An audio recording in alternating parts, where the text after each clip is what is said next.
आओ आओ रघुनाथ आओ, आओ मेरे नाथ आओ, आओ रघुनाथ आओ, आओ रघुनाथ आओ, आओ मेरे नाथ जी।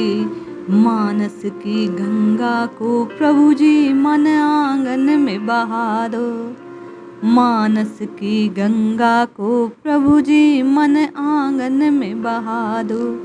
आओ आओ मेरे नाथ आओ, आओ मेरे नाथ आओ, आओ रघुनाथ आओ, आओ मेरे नाथ आओ, आओ रघुनाथ जी। जय श्री हरि। पूज्य गुरुदेव के चरणों में बारंबार प्रणाम। राम राम कैसे रटें कि सिद्ध हो जाए, राम राम कैसे रटें कि रघुनाथ जी आ जाए। आज एक दृष्टांत के माध्यम से, एक कथा के माध्यम से हम जानने का प्रयास करेंगे कि राम राम कैसे रटना चाहिए। विभिन्न कथानक, विभिन्न घटनाएं और कथाएं हमें ये बार बार प्रेरित करती हैं, हमारे पथ का मार्गदर्शन करती हैं कि किस प्रकार हमें नाम जपना चाहिए। आज की कथा भी निश्चित ही हमें सतर्क कर नाम जप के पथ पर एक सुदृढ़ पहुंच की ओर अग्रसर करने वाली है। एक बुजुर्ग महिला जो मृत्यु को प्राप्त हो गई, काल के ग्रास में समा गई, यमराज लेने आए। वह महिला, वह बुजुर्ग बड़ी ही सामर्थ्यवान थी। कैसे? साधना के बल से, प्रभु की भक्त थी। इसलिए यमराज जब उस बुजुर्ग महिला को ले जाने लगे तो उसने पूछा कि आप मुझे कहाँ ले जाएंगे, स्वर्ग अथवा नरक में? यमराज बोले, ना मैं आपको स्वर्ग में ले जाने वाला हूँ, ना ही नरक में। आपके कर्म बड़े अच्छे हैं, इसलिए आप तो सीधे प्रभु के धाम को जाने वाली हैं।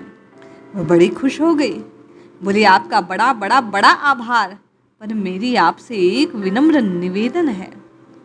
मैंने यहाँ धरती पर स्वर्ग नरक के बारे में बड़ा सुना है, मेरे मन में बड़ा कौतूहल है। मैं एक बार देखना चाहती हूँ कि ये स्वर्ग और नरक कैसे होते हैं। यमराज बोले, तुम्हारे कर्म बड़े अच्छे, तुम प्रभु के धाम को प्राप्त हो रही हो, इसलिए मैं तुम्हारी हर इच्छा को पूरित करूँगा।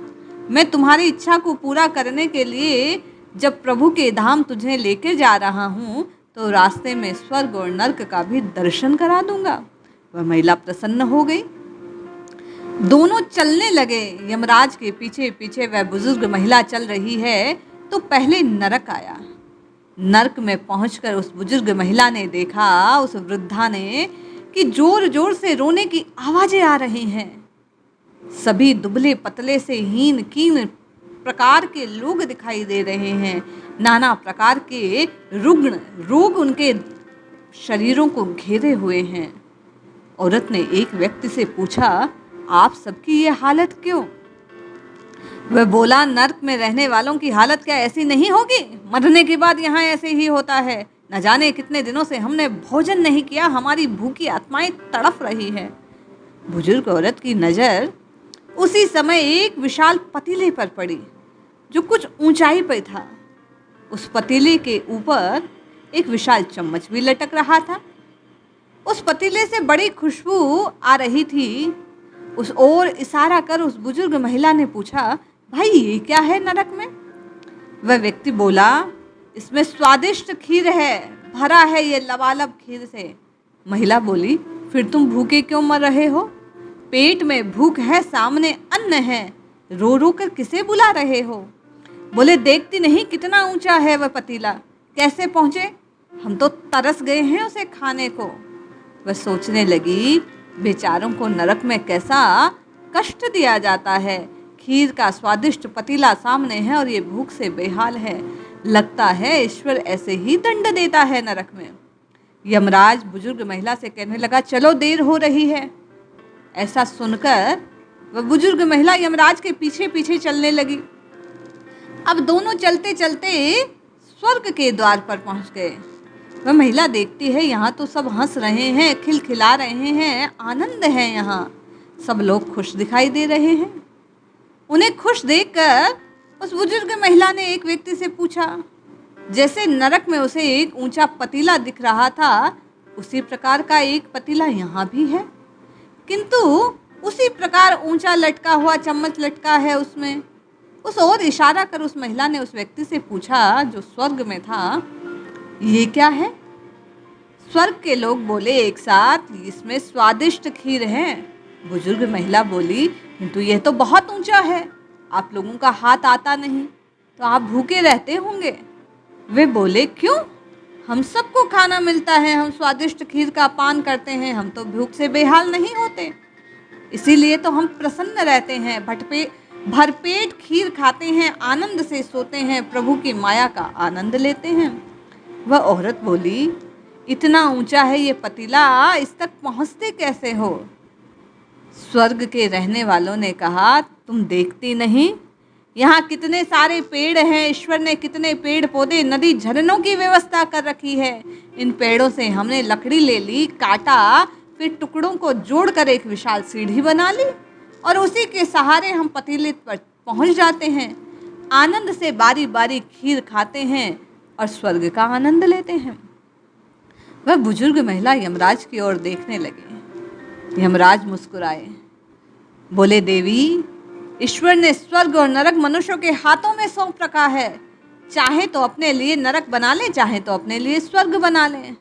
हालात सबके समान है ईश्वर की दया से, पर ईश्वर अपने बच्चों में कोई भेदभाव नहीं करता। नरक वालों के पास भी पेड़ हैं, किंतु वे आलसी हैं, दुराचारी हैं, खीर तो चाहते हैं पर कर्म नहीं करना चाहते, मेहनत से बचना चाहते हैं, इसलिए भूख से बेहाल हो मरते हैं। और इधर पेड़ पौधों को काम में ले इन स्वर्ग ने अपने कर्मशील हाथों से सीढ़ी का निर्माण कर मीठे अन्न का पान कर अपने आप को संतुष्ट कर रखा है। यही कहानी का मर्म है, कथा का भाव है, इस दृष्टांत की देन है जो आप और मुझ जैसे साधकों को स्वीकार करनी है, समझनी है, इस मर्म को धारण करना है। आपको और मुझे भी साधना पथ पर मिली हुई चीज़ों को उपयोग कर कर्मशील बन, सचेष्ट बन, ईश्वर प्रेम रूपी उस स्वादिष्ट खीर तक स्वतः ही पहुंचना है।